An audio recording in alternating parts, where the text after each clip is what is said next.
This one's THANOS.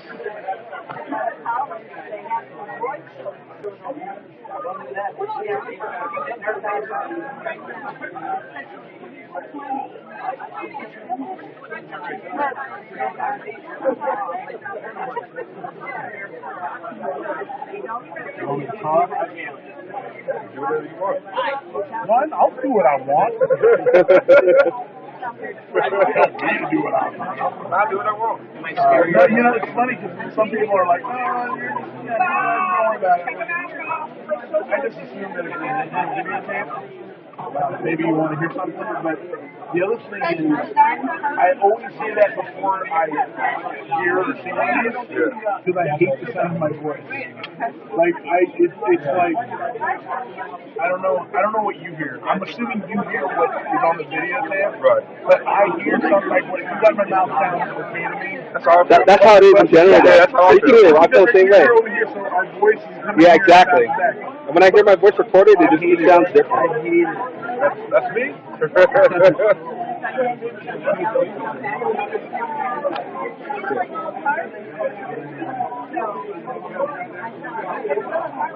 Somebody asked earlier, it's like, so do you catalog what all these characters look like and stuff? I'm like, yeah, I'm like, here. In your head, yeah. I'm just so like, I always watch this stuff, I always look at this stuff, but it's like, you know, if work in school was half as interesting as the comic books when I was growing up, maybe I wouldn't be drawing something like that. Maybe I'd be like, you know, some sort of... What did you collect growing up, Coach?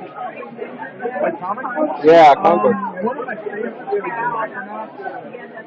Man, I love the Micronauts. That comic book was amazing. Yeah, the Michael Golden one or the one before it? All of them. No, all of Michael them? Golden came first. He worked on the book first. Yeah, yeah. And I don't know about you guys. We didn't grow up cool, but we kind of like were that tourist kind of, you know, growing up. So like my mom would shop at like Pick and Save.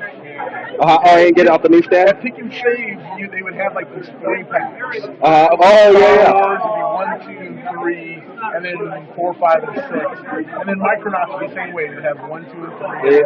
And then you bought the packs? I can't tell you how many packages of that comic book I went through. Hey guys, because I would get them. You know, like I would pester my mom, and she'd be like, "You got these the last time you were here," and I'm like, "No, I didn't. And she would literally just go ahead and buy these comic books over and over again. And those were like my favorite. So then one day, you know, shortly afterwards, he must have been like going to the liquor store or, you know, the grocery store in the corner, you know? And then all of a sudden you see like you know, spinner rack. And then you're like, oh, let me see what's on the spinner rack. I like the comic books. And then you start going through the spinners, and then there's a copy of Micronauts, but it's not, you know, issue 1, 2, or 3. It's like issue like, you know, 13 or 14. And all of a sudden you're like, they get the bag more? and behind it is, you know, the issue 12, and behind that is issue 11. So all of a sudden I started like realizing that, you know, like these things actually had some sort of schedule, you know? Yeah. Before I lived there, you know, we didn't have comic book shops when I was a kid. How old were you when you started drawing? Oh my God. You're laughing. I can't even tell you. I have no idea. I started drawing, you know, as a little baby sitting in front of the TV. Yeah. You know, watching the 1966 Batman show. Oh, yeah, I remember that show, yeah. It wasn't, you know, the Batman show, it was like Super Friends. And if it wasn't Super Friends, it was, you know, Space Ghost or, you know, whatever, you know, would come on around the time. So yeah, I mean, whatever was on, man, I would just sit there in front of the TV and I would emulate stuff. Years and years and years ago, I would find like these old drawings that I would do. And like I remember finding a drawing I did that I must have drawn like the minute I left the movie theater after seeing Star Wars, because it was like the Millennium Falcon, but I got the shapes kind of wrong, so it was like it looked like a Star Destroyer, but it had the turrets on it and it had the sides, on it, and it had the cockpit on one side, but it was a diamond shaped Millennium Falcon. Like I remember seeing it. And I must have gone home and I thought, this is what I remember. And somehow I put the two ships together. It was really weird. I would kill to find that piece. I have no idea where it is. Maybe it's just a storage somewhere or something. It's just stuff, man. I really agree with it. Where's that header using? What was that? Where's that header using? The Stradlater? Stradler? Yeah, sure, whatever. I don't know. I always used to say Stradlater, but there's obviously a T in there. I've never noticed it before. I use anything, to be very honest with you. People, sometimes have a fancy for this and a fancy for that. I don't care, man. I use whatever it is. Yeah. I was talking to someone earlier about it, and they were asking because, what are you drawing?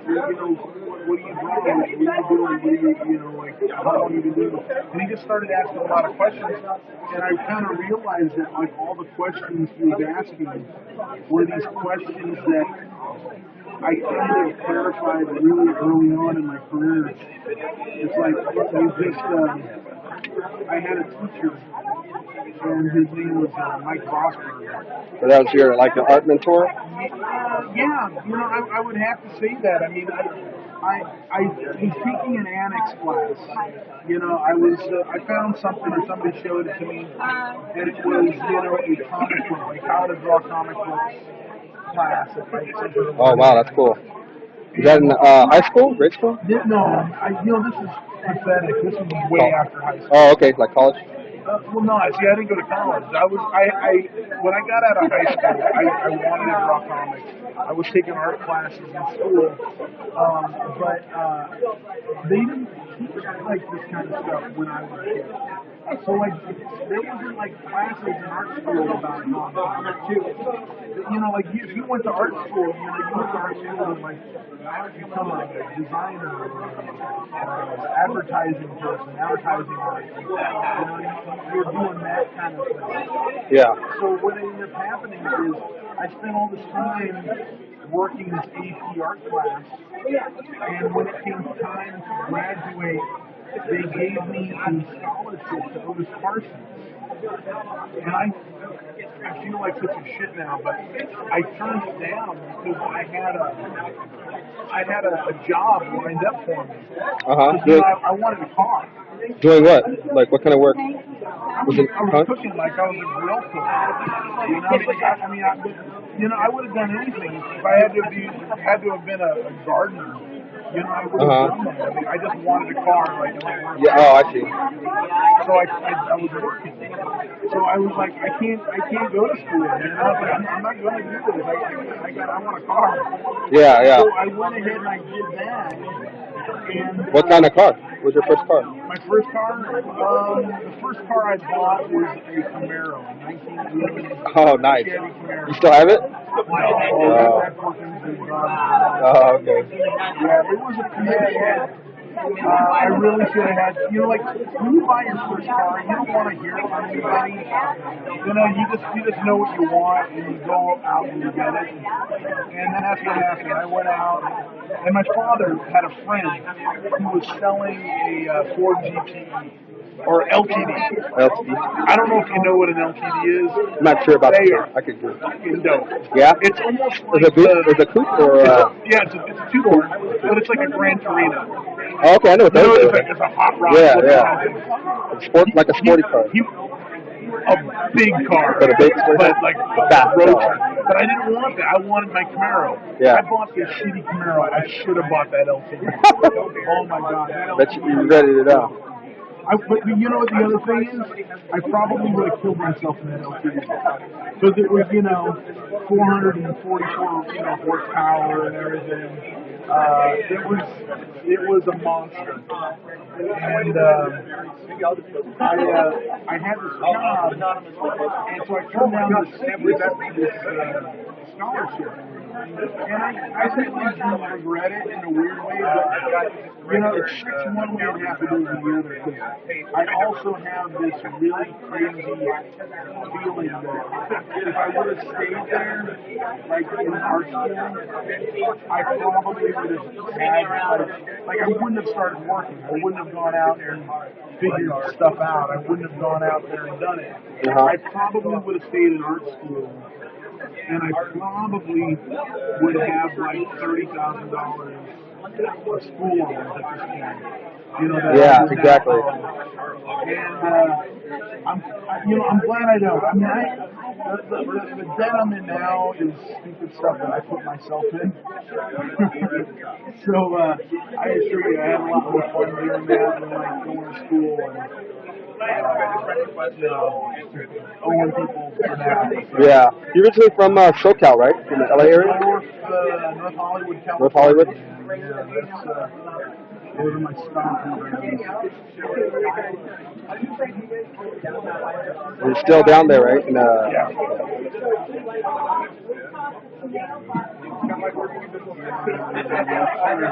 It's a trip.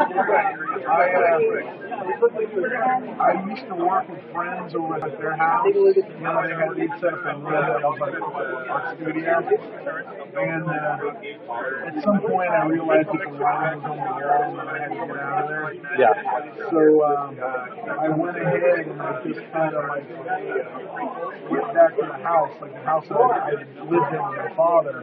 And I thought to myself, hey, I can spend money on like a year's worth of like rent for like a workplace, like someplace I would work at. Right. Or I can spend that same amount of money and like turn this one of the garage into a studio. So, like I hit my pop up and I said, do you mind if I do this? I would really like to, stay close. Because my mom had already passed on and everything. So it was like the idea was, stay close to home, keep pop company and all that kind of stuff.